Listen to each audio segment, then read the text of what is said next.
બગદાણાના case મામલે એક મોટા સમાચાર સામે આવી રહ્યા છે। 14 દિવસથી જેલમાં બંધ જયરાજ આહિર છે તેના જામીન છે તે મંજૂર થયા છે। ગઈકાલે મહુવા સેશન્સ કોર્ટમાં બંને પક્ષો વચ્ચે દલીલ થઈ હતી અને આજે કોર્ટે ચુકાદો છે તે જાહેર કર્યો છે। શું છે આ સમગ્ર મામલો, વાત કરીશું આ વિડીયોમાં।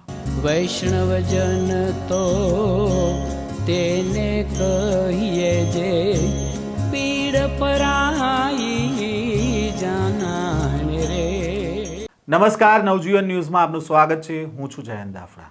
બગદાણાનો કેસ જે સમગ્ર ગુજરાતમાં ચર્ચાનો વિષય બન્યો હતો, તેવામાં આ જે કેસમાં મોટા સમાચાર છે તે સામે આવી રહ્યા છે। બગદાણામાં નવનીત બાલદિયા નામના વ્યક્તિ ઉપર હુમલો થાય છે, તેનો વિડીયો વાયરલ થાય છે અને ત્યારબાદ કોળી સમાજના આગેવાનો હુંકાર ભરે છે અને જયરાજ આહિર સામે આક્ષેપો કરવામાં આવે છે। જો કે જયરાજ આહિરની ધરપકડ ન થતાં કોળી સમાજમાં ભારે નારાજગી છે તે જોવા મળી હતી અને ત્યારબાદ એસઆઈટીએ જયરાજ આહિરને પૂછપરછ કરવા માટે બોલાવ્યો હતો અને ત્યારબાદ તેની ધરપકડ કરવામાં આવી હતી અને જયરાજ આહિર છે તે છેલ્લા 14 દિવસથી જેલમાં બંધ હતો। તેવામાં ગઈકાલે 3 જામીન અરજી છે તે કરવામાં આવી હતી। તેવામાં ગઈકાલે મહુવા સેશન્સ કોર્ટમાં જયરાજ આહિર સહિત 6 લોકોએ જામીન અરજી કરી હતી અને આ જામીન અરજી ઉપર ગઈકાલે બંને પક્ષો વચ્ચે સુનાવણી છે તે પૂર્ણ થઈ હતી અને આ મામલે આજે કોર્ટે ચુકાદો જાહેર કર્યો છે અને 6 લોકોના જે જામીન છે તે મંજૂર કર્યા છે। અગાઉ આ જ કેસમાં કોર્ટે 8 આરોપીઓના જામીન છે તે મંજૂર કર્યા હતા અને ગઈકાલે જે સુનાવણી થઈ હતી અને આજે જે જામીન મળ્યા છે જયરાજ આહિરને, તેને લઈને શું કહી રહ્યા છે જયરાજ આહિરના વકીલ, તેમને સાંભળીએ। હું એડવોકેટ જીજી આહિર મહુવા।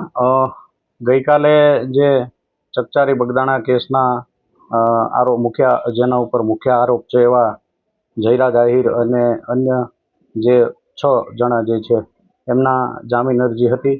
એમાં મુખ્ય જયરાજ તરફે હું અને મારા કલીગ મિત્ર વિદ્વાન આરજે વ્યાસ, રુચિત વ્યાસ, હાઈકોર્ટ એડવોકેટ અમારી સાથે હતા અને બંને પક્ષને સાંભળીને નામદાર કોર્ટે આજે સવારમાં હમણાં જ હુકમ જાહેર કર્યો છે અને તમામ આરોપીઓ જે ગઈકાલના જે 3 જામીન અરજી હતી એમાં 4, 5 અને કુલ મળીને 6 આરોપીઓ જે છે એમની જામીન અરજી નામદાર કોર્ટે યોગ્ય શરતોને આધીન મંજૂર કરી છે। આમ તો અગાઉ તારીખ 2/2024ના રોજ અન્ય આરોપીઓ જે છે, જે મુખ્ય પ્રથમ જે 7 આરોપીઓની જામીન અરજી મંજૂર કરેલી અને એમના જ પેરિટીના ગ્રાઉન્ડ ઉપર અને થયેલ દલીલોને ધ્યાને લઈ અને નામદાર મહુવાના એડિશનલ ડિસ્ટ્રિક્ટ અને સેશન્સ જજ સાહેબ શ્રી AS પાટીલ સાહેબ દ્વારા આરોપીઓને જામીન મુક્ત કરવાનો હુકમ કરેલ છે અને ખાસ કરીને આ જે ઘટનાને ચકચારી બનાવનારા તત્વો કે જેને આપણે એમ કહી શકીએ કે ભાઈ પરસ્પર સામાજિક મુદ્દો બનાવીને, એટલે આપના માધ્યમથી એવું પણ કહેવા માગું છું કે નામદાર કોર્ટે અત્યારે હાલ વચગાળાની રાહત આપીને બધા જ આરોપીઓને જામીન મુક્ત કર્યા છે। એવા સંજોગોમાં બંને તરફેથી શાંતિ સ્થપાય અને કાયદો અને વ્યવસ્થા જળવાઈ રહે એ દિશામાં તંત્રએ પણ સજાગ રહેવાની જરૂર છે।